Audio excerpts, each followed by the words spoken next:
Eric and Evelyn were jamming to their favorite tunes in the car when they inadvertently bumped into another car. As the other driver exited their vehicle, furious about the damage, Evelyn swiftly conjured up a clever plan. She feigned a call from the police commissioner, adopting a serious tone and pretending to discuss the incident with the supposed authority figure.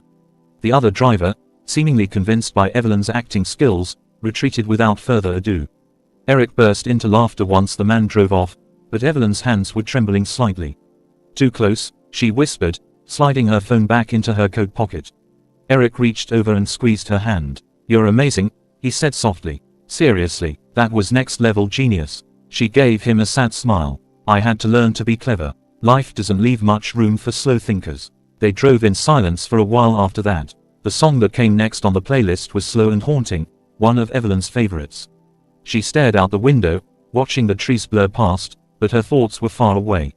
In that moment, Eric didn't speak. He just let the music wrap around them like a blanket. That was their language, songs and silence. Later that night, after dropping Evelyn off, Eric parked outside his apartment and sat in the car for a while, staring at the dashboard.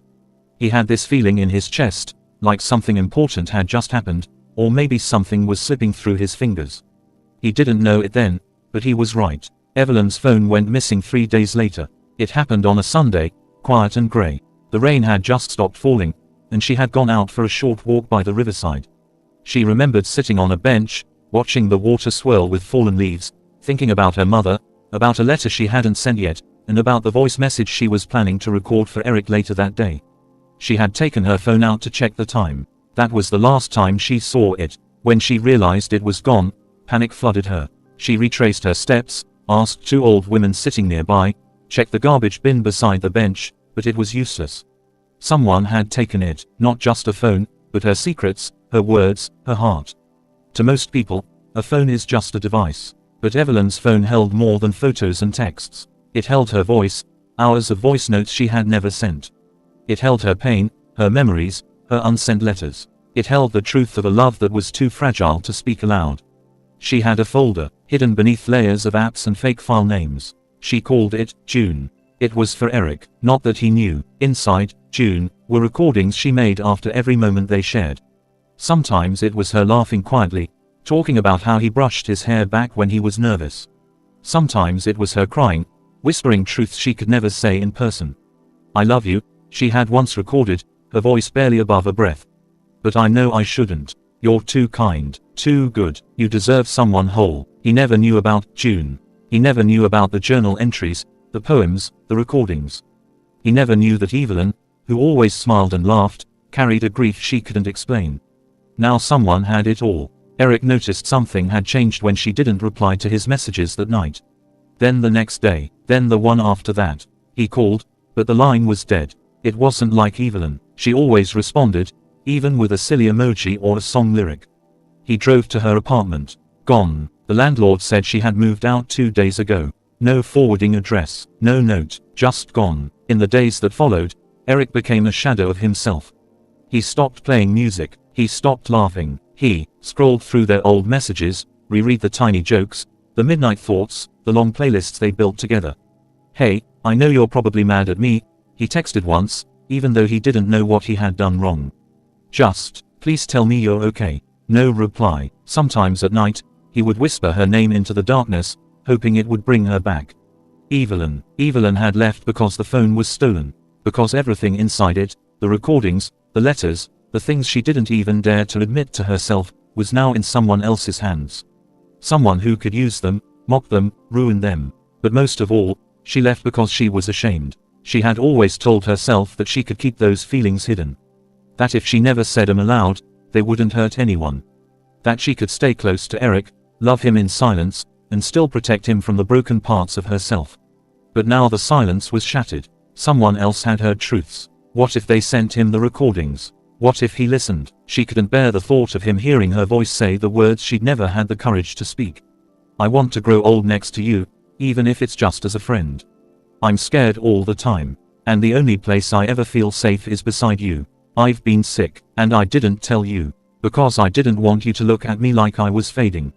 So Evelyn ran. Eric didn't give up. He searched her name online. Nothing. He tried calling her sister. Disconnected. He even drove past her old workplace. No trace. But one day, a message came. Not from Evelyn, but from an unknown number. No text, just an audio file. Eric stared at the message for a long time before tapping play.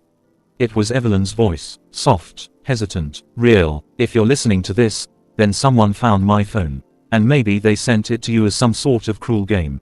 Or maybe they knew you needed to hear this. Eric froze. Evelyn's voice trembled on the recording. I never meant for you to hear any of this. But I guess life doesn't always let us choose. So here it is. The truth. I love you, Eric. I love you more than I've ever loved anything.